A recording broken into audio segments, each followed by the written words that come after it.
সূরা তাওবা 9 নম্বর সূরা, এই সূরার 111 নম্বর আয়াত। এই আয়াতটা আমি আপনাদের সামনে পড়ছি। আগে সংক্ষিপ্ত একটু শানে নুজুল, মানে এই আয়াতটা কেন নাজিল হলো এটা একটু শোনেন, তাহলে বুঝতে সুবিধা হবে। আমাদের প্রিয় নবী সাল্লাল্লাহু আলাইহি ওয়াসাল্লাম 40 বছর বয়সে মক্কায় ইসলামের দাওয়াত আল্লাহর হুকুম প্রাপ্ত হয়ে শুরু করছেন। একটানা 13 বছর মক্কায়, 40 থেকে 53, এই 13টি বছর আল্লাহর নবী সাল্লাল্লাহু আলাইহি ওয়াসাল্লাম মক্কায় ইসলামের দাওয়াত দিয়েছেন, কালেমার দাওয়াত দিয়েছেন। এই 13 বছর নবী সাল্লাল্লাহু আলাইহি ওয়াসাল্লামের উপরে সর্বপ্রকারে যত আইটেমের জুলুম হইতে পারে, নির্যাতন হইতে পারে, বিরোধিতা হইতে পারে, সকল আইটেমে মক্কার কাফেররা, কুরাইশরা প্রিয় নবী সাল্লাল্লাহু আলাইহি ওয়াসাল্লামের এই দাওয়াতের কাজ, এই তাবলীগের কাজ, আল্লাহর দ্বীন প্রচারের এই কাজে বাধা দিয়েছে প্রতিদিন 13টি বছর। কিন্তু নবী সাল্লাল্লাহু আলাইহি ওয়াসাল্লামের মজবুত সিদ্ধান্ত ছিল যে কোনো মূল্যে জীবন দেওয়া পর্যন্ত আল্লাহর নবীর ফয়সালা ছিল, আমি আমার এই দাওয়াত, আমার আল্লাহর পক্ষ থেকে এই আদেশ, ঈমানের কালেমার এই আহ্বান আমি 1 মিনিট 1 দিন বন্ধ করব না।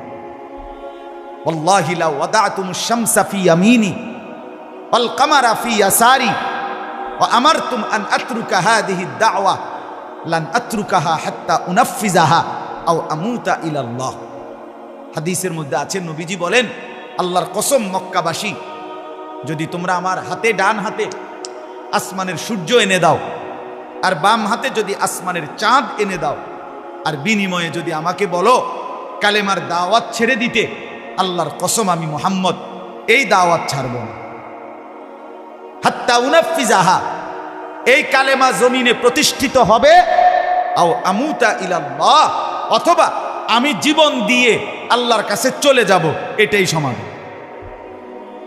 বিকল্প কোনো অপশন নাই, মাঝখান দিয়ে কোনো সুরত নাই, সমঝোতা নাই। আমি বলবই, তোমাদের যত আইটেমের জুলুম হোক আমি বলবো। আরেক হাদিসে আছে, হাদিসের অংশ, হাত্তা তানফারিদা সালিফাতি, আল্লাহর নবী বলছে আমার এই গর্দান আমার দেহ থেকে আলাদা করা পর্যন্ত আমি কালেমার দাওয়াত দিতেই থাকব। আচ্ছা, এটা তো বুঝলেন। এইবার আরেকটা কথা বুঝেন, আমাদের প্রিয় নবী সাল্লাল্লাহু আলাইহি সাল্লাম ওনার জন্মের আগ থেকেই, হযরত ইব্রাহিম আলাইহিস সালামের জামানা থেকেই মক্কার কাবা ঘরের হজ, এই হজ্জের কার্যক্রম ইব্রাহিম আলাইহিস সালামের জামানা থেকেই চালু হয়েছে। নবীজির জন্মের আগেও এই মক্কার মধ্যে হজ্জের কার্যক্রম চলমান ছিল। নবীজির জন্মগ্রহণের পরেও এই মক্কার পুরা 53 বছর নবীজির হায়াতের, ইসলাম প্রচারেরও 13 বছর এই হজের কার্যক্রম চলমান ছিল। বাকি কথা হইল, ইব্রাহিম আলাইহিস সালাম যেভাবে হজ্জের মূল কার্যক্রম আল্লাহর হুকুম মতে চালু করে দিয়ে গেছিলেন, দীর্ঘ বছরের ব্যবধানে ধীরে ধীরে লোকেরা এটার মধ্যে নিজস্ব নতুন নতুন নিজস্ব বিদআত, কুসংস্কার, সামাজিক বিভিন্ন প্রথা চালু করতে করতে ইব্রাহিম আলাইহিস সালাম এবং ইসমাঈল আলাইহিস সালামের মূল হজ আল্লাহর পক্ষ থেকে যেটা ছিল, এটারে বিগড়াইয়া একদম লন্ডভন্ড করে ফেলছে। কিন্তু যাই বানাইছে বেদাত, কুসংস্কার কইরা, এই সবটার নাম ছিল হজ। যদিও এটার মধ্যেই তারা মূর্তি পূজা, শিরিক, কুফরি অনেক কিছু চালু করে দিছিল। যাই হোক, এটা চলমান ছিল। আর এই হজ্জের মৌসুমে প্রতি বছর মক্কা নগরী এবং তার আশপাশের দূর দূরান্ত থেকে মানুষ, যদিও মূর্তি পূজক ছিল, কিন্তু হজ করতে আসতো কাবা ঘরের কাছে। আর আমাদের নবী সাল্লাল্লাহু আলাইহি সাল্লাম মক্কার 13 বছর একটানা এই হজ্জের মৌসুমে আশপাশের বিভিন্ন অঞ্চল থেকে যে মানুষ আসতো হজ করার জন্য, তো তারা তাবু করে করে থাকতো মানুষ, ভিনদেশীরা। বিশেষ করে মক্কার থেকে কাছাকাছি মিনা, এখনো যেখানে তাবু আছে হাজি সাবরা গিয়া থাকে, এই মিনার পুরা অঞ্চল চতুর্দিকে বহির্বিশ্ব মানে অন্য জায়গার থেকে আসা মানুষগুলো তাবু গাইরা হজের সময়টা এখানে থাকতো ওই জাহিলি যুগেই। তা আল্লাহ নবী সাল্লাল্লাহু আলাইহি সাল্লাম 13টি বছর মক্কায় এই তাবুগুলোতে গিয়া গিয়া হজ্জের সময় অন্যান্য অঞ্চলের মানুষগুলোকে 1 জন 2 জন 10 জন 5 জন যাই পাইতেন যাকে কালেমার দাওয়াত দিতেন, ইসলামের দাওয়াত দিতেন। তাবুতে ঘুরে ঘুরে দুয়ারে দুয়ারে দুয়ারে দুয়ারে, কখনো 1 জন, কখনো 2 জন, কখনো 10 জন, কখনো 5 জন, যা পাইতেন তিনি শুধু বলতে থাকতেন, কবি ইধার কবি উধার, কখনো এদিকে কখনো সেদিকে, কবি জমি পর কবি আরশ পর, কখনো নিচে কখনো উপরে, কবি দর বদর, কখনো দুয়ারে দুয়ারে। এই ছিল নবীজির দাওয়াত, কালেমার দাওয়াত, দাওয়াত ও তাবলীগের এই মেহনত। তো এই আল্লাহ নবী সাল্লাল্লাহু আলাইহি সাল্লাম এই যে ঘুরে ঘুরে দাওয়াত দিতেন অন্যান্য অঞ্চলের মানুষদেরকে হজের মৌসুমে, রাসূলুল্লাহ সাল্লাল্লাহু আলাইহি সাল্লাম মক্কায় যে 13 বছর ছিলেন, এই 11, 12, 13 এই শেষের 3 বছরে, এর মধ্যে 11তম বছরে এই দাওয়াত দিতে দিতে এক পর্যায়ে বিভিন্ন তাবুতে যাইতে যাইতে একদিন নবীজি এই হজ্জের মৌসুমে 11তম বছর 6 জন এমন লোক পাইছেন যারা ছিল এই আজকে যেটা মদিনা, ওই সময় নাম ছিল ইয়াসরিব, ওই অঞ্চলের মানুষ। নবীজি তাদেরকেও কালেমার দাওয়াত দিছেন ধারাবাহিকভাবে। এরা 6 জন নিজেদের মধ্যে আলোচনা করে পরস্পর একমত হইছে যে আমরা ইহুদিদের মুখে মদিনায় ইয়াসরিবে শুনছি শেষ জামানার একজন নবী আসবে, তার নাম হবে মুহাম্মদ, তার বাবার নাম হবে আব্দুল্লাহ, তার বংশ হবে কুরাইশ। এভাবে যেমনে যেমনে শুনছে নবীজি পরিচয় দেওয়ার পরে এমনি এমনি 100 মিলছে সব কিছু, একেবারে দাগ নম্বর খতিয়ান বিএস সিএস আরএস সব মিলছে বালামত। এই 6 জন মাশওয়ারা কইরা পরামর্শ কইরা নবুয়তের 11তম বছর আল্লাহ নবী সাল্লাল্লাহু আলাইহি সাল্লামকে সাথে কাছে হজের মৌসুমে মক্কায়, যদিও তারার বাড়ি হলো মদিনা মানে ইয়াসরিব, ওইখানে তারা এই 6 জন রাসূলুল্লাহ সাল্লাল্লাহু আলাইহি সাল্লামের হাতে কালেমা পড়ে মুসলমান হয়ে গেছে। এরা ফিরে গেছে এলাকায়, এরা এবার দাওয়াতি কাজ করছে।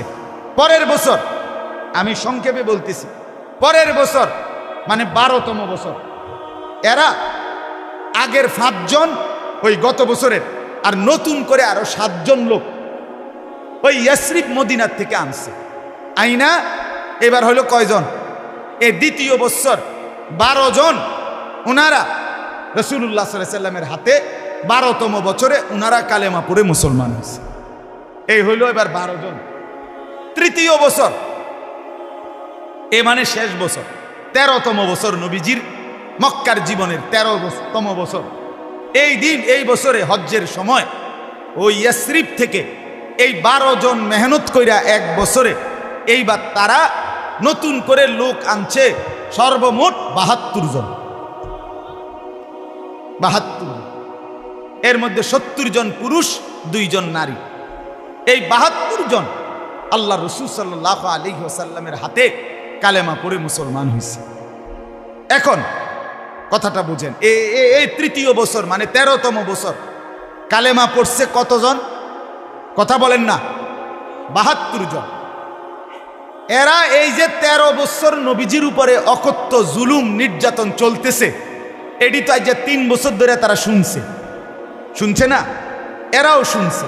বিস্তারিত শুনে তারা দ্বিতীয় বছর থেকেই 12 জন যে বছর আইছিল সে বছরই তারা বলছিল, ইয়া রাসূলুল্লাহ, আপনি আমাদের মদিনা ইয়াসরিবে চলেন, আমরা সেখানে আপনাকে আশ্রয় দেব, আপনার দ্বীনের কাজে আমরা সাহায্য করব, যে কোনো রকমের সহযোগিতা আমরা করব, আপনি আসেন আমগো এলাকায়, হিজরত করে চলে আসেন।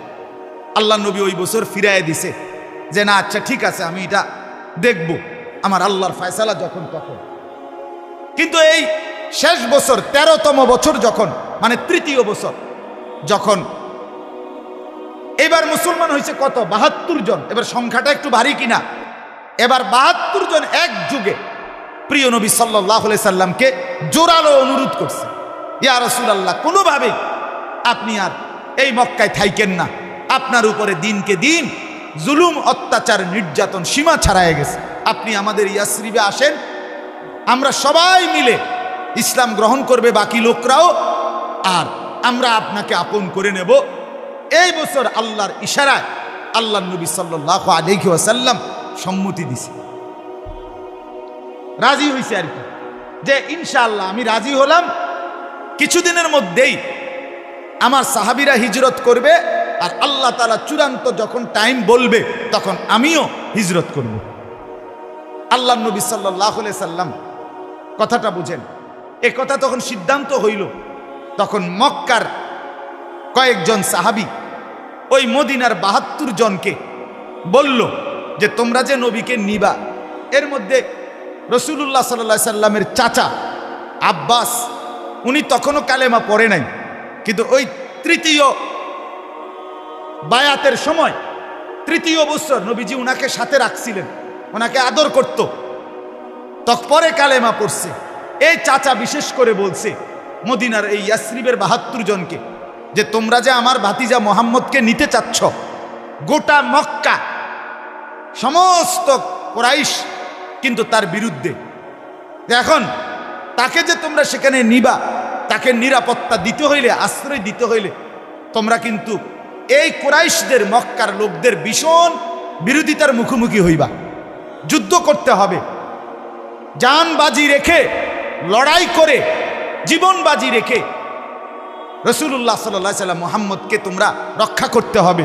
এখন বুঝে শুননা তোমরা বলো নিবানি, কথা বুঝছেন কি না বলে? আল্লাহ নবী সাল্লাল্লাহু আলাইহি সাল্লামের এই সাহাবীরা ৭২ জন, ওনারা এক বাক্যে বলছে আমরা আমাদের জীবনের সবটুকু দিয়ে হলেও আপনাকে রক্ষা করব, আমরা রাজি, আমরা আমাদের সব দিয়া, আমাদের জান, আমাদের মাল সবটুকু দিয়ে, সর্বস্ব দিয়ে আমরা আপনি এবং আপনার অনুসারী মক্কার মুসলমানদেরকে নিরাপত্তা, আশ্রয়ের জন্য যা করতে হয়, জীবন দিতে হলে জীবন দেব, যা বলেন আমরা তাই রাজি, আপনি আসেন। এই সাহাবীরা যখন এ কথা বলছে, নবী সাল্লাল্লাহু আলাইহি সাল্লাম খুব খুশি হয়েছে, আল্লাহ নবী সাল্লাল্লাহু আলাইহি সাল্লামও সম্মতি দিছে। তখন ৭২ জনের মধ্যে একজন সাহাবীর নাম ছিল মদিনার, ওনার নাম হলো আব্দুল্লাহ ইবনে রাওয়াহা রাদিয়াল্লাহু তাআলা আনহু, উনি মদিনার এই ইয়াসরিবের এই ৭২ জনের একজন। উনি আবার দাঁড়াইছে, দাঁড়াইয়া উনি আবার বলছে, হে আল্লাহর নবী মুহাম্মদ, সাফ সাফ আল্লাহর ব্যাপারে আমাদেরকে কি দিতে হবে, আর আপনার ব্যাপারে আমরা কি দিতে হবে আপনারে, আপনি আমগো এলাকাত আইলে এটা আবারও ক্লিয়ার পরিষ্কার বলেন, আমরা এই কথার উপরে আপনার হাতে হাত রাইখা বায়াত হইতে রাজি। কাটসাট কথা, মানে আমরাও যাতে কোনো সন্দেহ না রাখেন, আর আমরাও যাতে কোনো না ঘাবড়াই, আমরা ডাইরেক্ট আপনার হাত রাখবো, আমরা বায়াত হব, অঙ্গীকারাবদ্ধ হব। আপনি কোন পরিষ্কার কি কইতেছেন, কি চান আপনি আমাদের কাছে, কথা বুঝছেন কিনা? আল্লাহ তাআলা, আল্লাহ নবী সাল্লাল্লাহু আলাইহি ওয়াসাল্লাম তখন দুইটা কথা বললেন।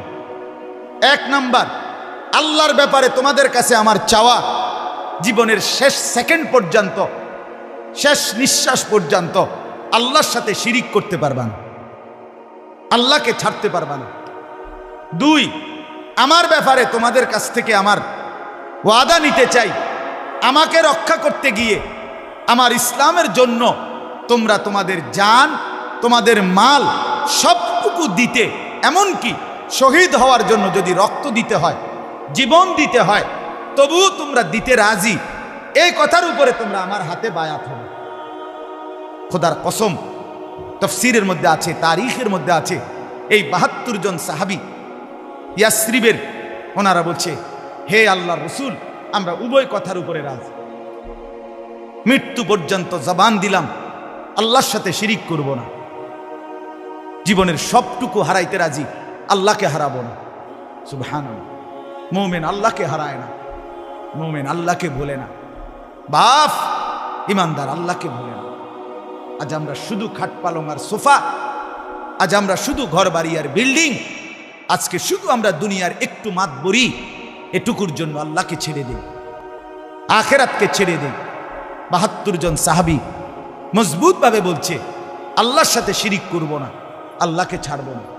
২, ওনারা বলছে হে আল্লাহ রসুল সাল্লাল্লাহু আলাইহি সাল্লাম, আমরা পরিষ্কার ওয়াদা দিলাম আবারও আপনার জন্য, ইসলামের জন্য, বিশেষ করে আপনি নবীর জন্য আমাদের জান, আমাদের সম্পূর্ণ মাল পুরাটাও দেব, এবং আপনি যদি বলেন আপনার জন্য, দ্বীনের জন্য, ইসলামের জন্য, আপনার ইজ্জত, আপনার সম্মান, ইসলামের মর্যাদা রক্ষার জন্য আমাদের প্রিয়র জীবনটুকু আমরা বিলিয়ে দেব, এটা আমরা ১০০ রাজি, আমরা ওয়াদা দিলাম।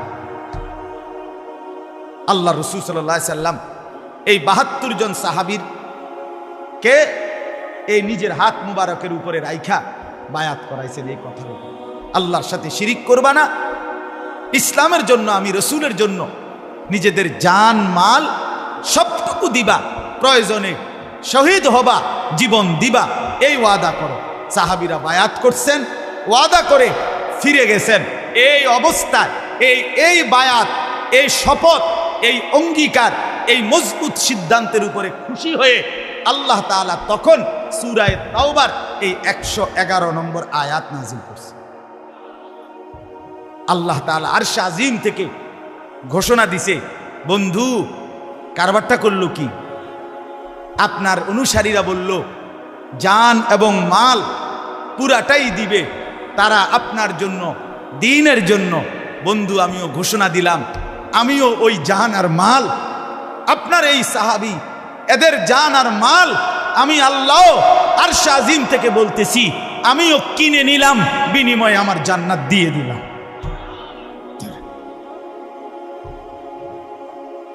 ওরা বলছে জান আর মাল দেবে, আমি আল্লাহ নিলাম, আমি কিনে নিলাম, বিনিময়ে জান্নাত দিয়ে দেব।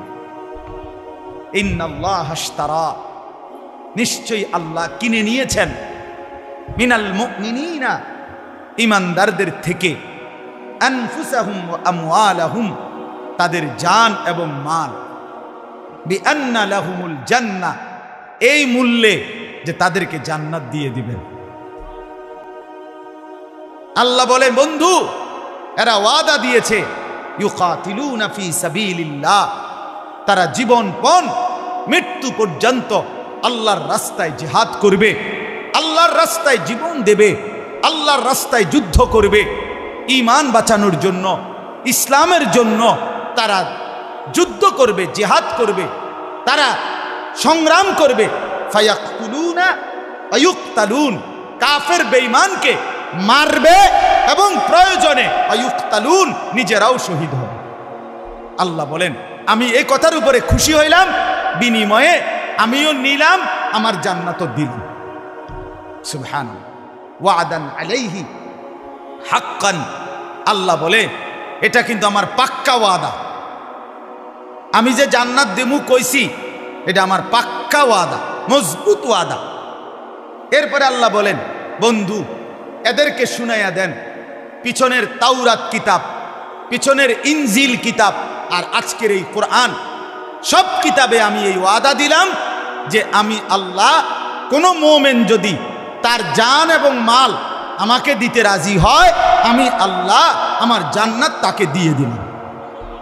এই ওয়াদা ফিত তাওরাতে ওয়াল ইনজিলে ওয়াল কোরআন, তাওরাতেও এই ওয়াদা দিলাম, ইনজিলেও এই ওয়াদা দিলাম, আজকে কোরআনেও এই ওয়াদা। এরপরে আল্লাহ বলেন ওমান আওফা বিআহদিহি মিনাল্লাহ, কেউ যদি আল্লাহকে প্রশ্ন করে আল্লাহ কথা ঠিক থাকবে তো, জান দিমু কিন্তু কইছি, মালও দেব, আপনি জান্নাত দিবেন তো?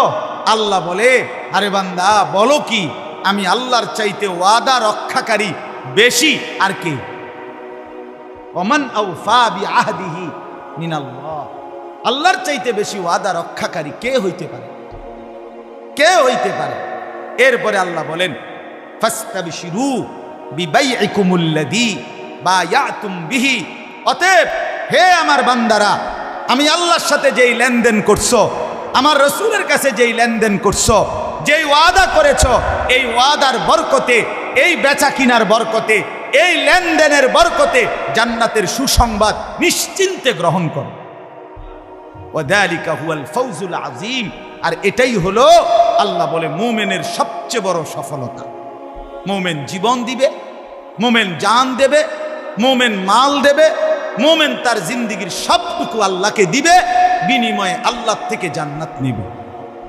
আমার বাপ, আপনারা এই আয়াতের তর্জমাও বুঝলেন, আপনারা এই আয়াতের পেছনের ঘটনাটাও বুঝলেন। কি বুঝলেন খোলাসা? এটাই আমার কথা শেষ। আমরা কি সারাংশ বুঝলাম? আমরা সারাংশ এই বুঝলাম, আমরা এটুকু বুঝলাম, আমাদের এই হায়াত, আমাদের সম্পদ উভয়টাই আমাদেরকে ইমানদার হতে হলে আল্লাহকে দিয়ে দিতে হবে। কাকে দিয়ে দিতে হবে বলেন? বিনিময়ে আল্লাহ তাআলা চিরস্থায়ী জান্নাত আমাদেরকে দেবেন। আরেক আয়াতে আছে, সূরা সফের মধ্যে আছে, মুমিন জানমাল আমাকে দিলে আমি আল্লাহ জান্নাত তো দেব। ওই আয়াতে আরেকটা কথা আছে, ওয়া উখরা তুহিব্বুনাহা নাসরুম মিনাল্লাহি ওয়া ফাতহুন করিব ওয়া বাশশিরিল মুমিনিন। আল্লাহ বলে আখিরাতের জান্নাত দেব, আর দুনিয়াতে আমার পক্ষ থেকে সাহায্য এবং অত্যাসন্ন খুব দ্রুত বিজয় দান করব।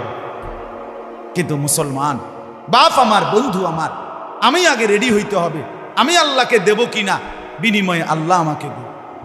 আপনি আমি ঘুমায় থাকবেন, আপনি আমি বন খাবেন, বিড়ি খাবেন, আপনি আমি টেলিভিশনে নর্তকীর ছবি দেখবেন, আপনার ছেলে নামাজ পড়বে না, আপনার মেয়ে নামাজ পড়বে না, আপনার স্ত্রী পর্দা করবে না, আপনার রোজগার করবেন হারাম, সুদ ঘুষ মিথ্যা চুরি ডাকাতি জিনা ব্যভিচার মদ জুয়া অবৈধ উপার্জন, এর মধ্যে আমরা ডুবে থাকব আর আমাদের বিজয় হবে। এটা কিভাবে সম্ভব? আজ আমরা বুঝতেছি না। এটা আল্লাহ তো ওয়াদা দিছে, জান দাও আমাকে, মাল দাও, যেখানেই দিবে এরকম আমি জান্নাতও দেব, আমি বিজয়ও দেব। এই যে আজকে যারা ফিলিস্তিনের ভিতরে ৭৫ বছর ধরে ইসরায়েলের ইহুদি কুত্তাদের সাথে যারা শহীদ হচ্ছে, রক্ত দিতেছে, যেই মুজাহিদরা যুদ্ধ করছে সরাসরি, খোদার কসম তারা নিজেদের জানও দিচ্ছে, নিজেদের মালও দিতেছে, নিজেদের পরিবারকে পর্যন্ত বিসর্জন দিতেছে আল্লাহর জন্য। অচিরেই কোনো সন্দেহ নাই ৭৫ কিংবা ১৫০ বছর, ১৫০ বছর কিংবা ২০০ বছর, খোদার কসম, রব্বে কাবার কসম, যদি সূর্য ওঠে চাঁদ ওঠে তো বিজয় হবে ফিলিস্তিনিদের ইনশাআল্লাহ। কোনো সন্দেহ নাই, কোনো সন্দেহ। মুমিন হারবে না, মুমিন হারবে না, মুজাহিদ হারবে না, আল্লাহর রাস্তার বাহাদুররা হারে না, সময় লাগবে। অতএব আজকে আমরাও এটা বোঝা দরকার, আমরাও বোঝা দরকার। আজকে আমাদের গাফলতি সীমাহীন, আমাদের খামখেয়ালি সীমাহীন। আমার ভাই, এই কয়জন মানুষ বুঝেন আজকে চতুর্দিকের পৃথিবীতে ফিলিস্তিনের মুসলমান আজকে ৭৫ বছর ধরে নির্যাতিত, কাশ্মীরের মুসলমান আজকে ৭৬ বছর ধরে নির্যাতিত, জুলুমের শিকার, জীবন দিচ্ছে। রোহিঙ্গা মুসলমান আজকে ৫৯ বছর, ১৯৬৪ সাল থেকে নির্যাতিত মুসলমান, দিক দিগন্তে নির্যাতিত। অতএব আজকে আমরা যারা আছি, আমরা বাংলাদেশ, আমরা এই কয়জন মানুষ, আমরা যে পরিমাণ অব্যাহত, আমাদের ঘরে পরিবারে রাস্তাঘাটে, আমাদের চলতে ফিরতে মুসলিম জনসমাজ, আমরা যে পরিমাণ আল্লাহর নাফরমানিতে লিপ্ত, আমাদের উপরেও কিন্তু মুসিবত ঘুরছে, আমাদের উপরেও আল্লাহর পক্ষ থেকে আযাব আসছে। কাফের বেঈমান আর জালেমদের জুলুম আমাদের উপরেও ঘুরছে। মনে রাখে, এই অব্যাহত গুনাহ শান্তি দিবে না, আখেরাত তো নাই, দুনিয়াতেও শান্তি দিবে না। আপনি কল্পনা করেন, ফজরের নামাজে এই মহল্লার আশপাশের একটি ইউনিয়নের, একটি গ্রামের 10টা মসজিদে ফজরের নামাজ ঘুরে দেখেন, ফজরের নামাজের মুসল্লি কই? আহা, মুসলমানগুলো কোথায়? এরা আল্লাহকে পছন্দ করে না, আল্লাহকে পছন্দ করে না। আপন বাবা জীবিত, মা জীবিত, অথচ মুসলমানের সন্তান আপন মা বাপ জীবিত থাকার পরেও নিজ ঘরে বছরের পর বছর নামাজ পড়ে না, পর্দা করে না। মারও আফসুস নাই, বাবারও আফসুস নাই। এভাবে বাঁচবে কিভাবে? এভাবে টিকবে কিভাবে? আমি আপনাদের কাছে অনুরোধ করছি, সারা পৃথিবীতে এই মজলুম মুসলমান, আর আল্লাহর ওয়াদা, আমি বিজয় দেব, আমি সাহায্য করব, আমি জান্নাতও দেব, বিনিময়ে জান, মাল, ঈমান, আমল আমাকে দিতে হবে, আমাকে দিতে হবে। এই জন্য আমি অনুরোধ করছি, আমরা প্রত্যেকেই যদি বুঝে থাকি, ভাবতে থাকি, ইসলাম নিয়ে যদি কারো ভাবনা হয়, মজলুম মুসলমান নিয়ে যদি কারো কলিজায় ব্যথা হয়, আমাদের প্রত্যেকের করণীয়, আমরা যেন প্রত্যেকেই আল্লাহর দিকে ফিরে আসি। তুবু ইলাল্লাহি জামিআন আইয়ুহাল মুমিনুন। আল্লাহ তাআলা বলেন,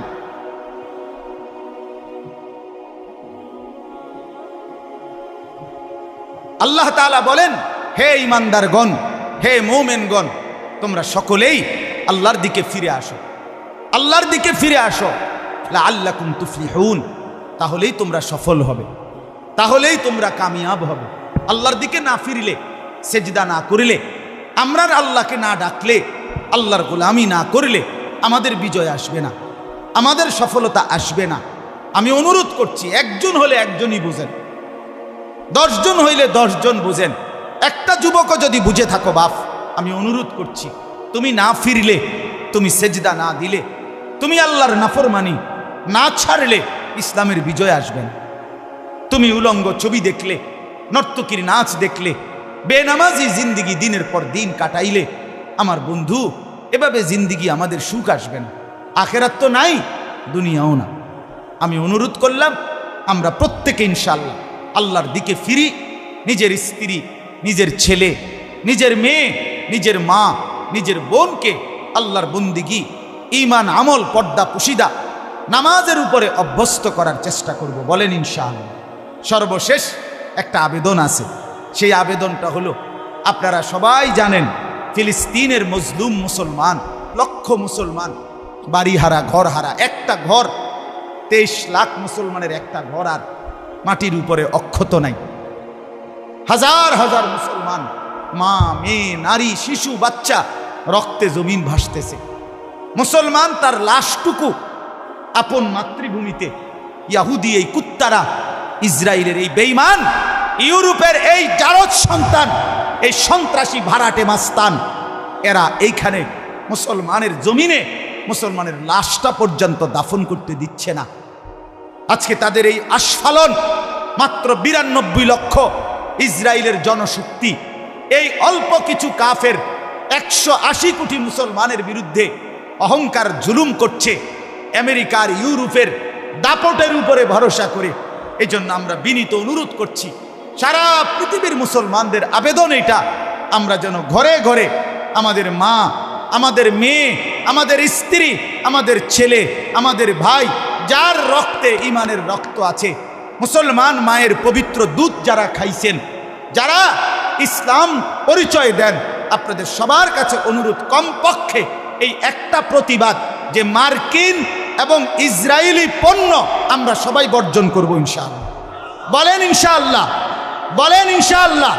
আপনাদের সবার কাছে অনুরোধ, আপনাদের স্ত্রীদেরকে বলবেন, মেয়েদেরকে বলবেন, আপনাদের মাকে বলবেন, আপনাদের ছেলেকে বলবেন, লাক্স সাবান ব্যবহার করবেন না, ডাব সাবান ব্যবহার করবেন না, ফেয়ার অ্যান্ড লাভলি ব্যবহার করতে দিবেন না, আপনারা পন্ডস ক্রিম ব্যবহার করবেন না, ক্লোজ আপ, পেপসুডেন্ট ব্যবহার করবেন না, Surf Excel, Wheel powder, Rin powder এটা ব্যবহার করবেন না, পেপসি, 7 আপ, কোক এগুলো ব্যবহার করবেন না।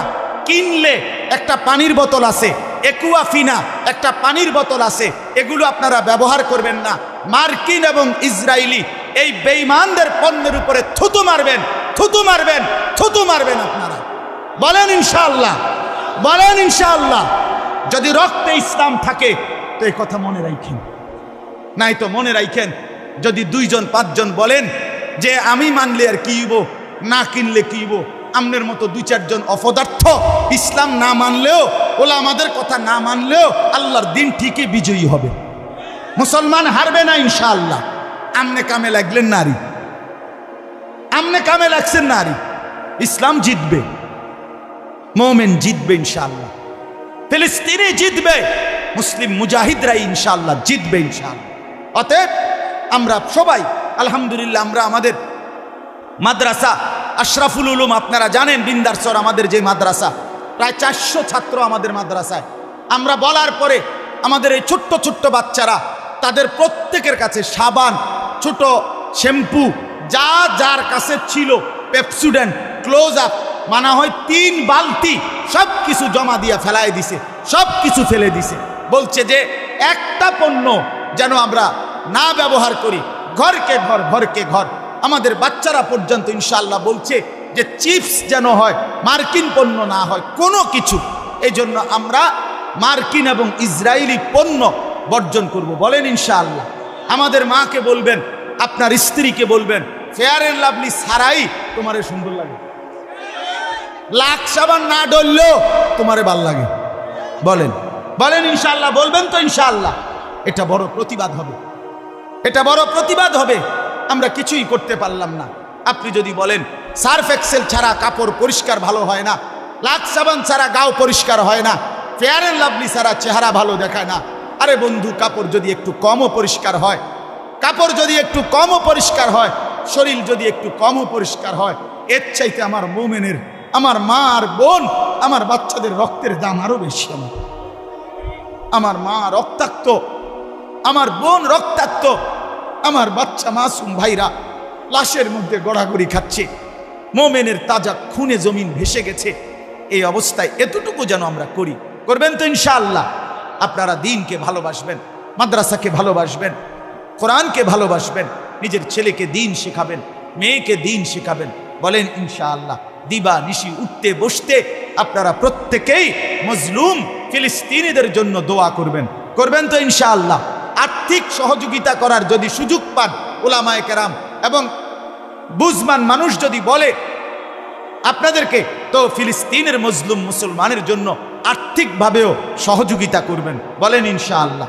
সর্বশেষ কথা হলো, আমরা ইনশাআল্লাহ এই কথা বিশ্বাস রাখবেন যে আমরা যেন হতাশ হব না। মোমেন হতাশ হবেন না, হতাশ হবেন না। সারা পৃথিবীর সমস্ত কাফেরদের অস্ত্র ইসরায়েলের ওই কুত্তাদেরকে যদি সাহায্য করে, এরপরেও জিতবে ফিলিস্তিন ইনশাআল্লাহ। বলেন জিতবে কে? সবাই বলেন জিতবে কে? আরো জোরে, আরো জোরে। জোর হলো না, সবাই মিলে এক আওয়াজে জোরে জোরে ইনশাআল্লাহ ফিলিস্তিন জিতবে, ফিলিস্তিন কোনো সন্দেহ নাই। মুজাহিদ জিতবে, ফিলিস্তিন জিতবে, মুসলমান জিতবে। বেঈমান হেরে যাবে, মানচিত্র থেকে উঠে যাবে ইসরায়েল, মানচিত্র থেকে সরে যাবে আমেরিকা। আজকের পরাশক্তি থাকবে না ইনশাআল্লাহ। সোভিয়েত ইউনিয়ন ছিল, এখন নাই। চেঙ্গিস খান আর হালাকু খান আর তৈমুর লং, এই নাফরমানরা ঘোষণা দিছিল আটলান্টিক মহাসাগরের ওই পারেও যদি একজন মুসলমান থাকে তাদেরকেও আমরা হত্যা করব। ওই বেঈমানরা আজকে নাই, ইসলাম এবং মুসলমান এখানে আছে। 190 বছর ব্রিটিশ এই উপমহাদেশে জুলুম করেছিল, বলেছিল মুসলমান রাখবে না। 190 বছর পরে ব্রিটিশের কুত্তারা এই অঞ্চল থেকে চলে গেছে। এই উপমহাদেশে ইসলাম এবং মুসলমান আজও আছে ইনশাআল্লাহ। অতএব মসজিদ থাকবে, মাদ্রাসা থাকবে, মুসলমান থাকবে। আমি আপনি কামে লাগছি কিনা এটা দেখার বিষয়। আল্লাহ আমাদের প্রত্যেককে তৌফিক দান করেন। হুজুর ইনশাআল্লাহ অল্প সময় কথা বলবেন, দোয়া করবেন।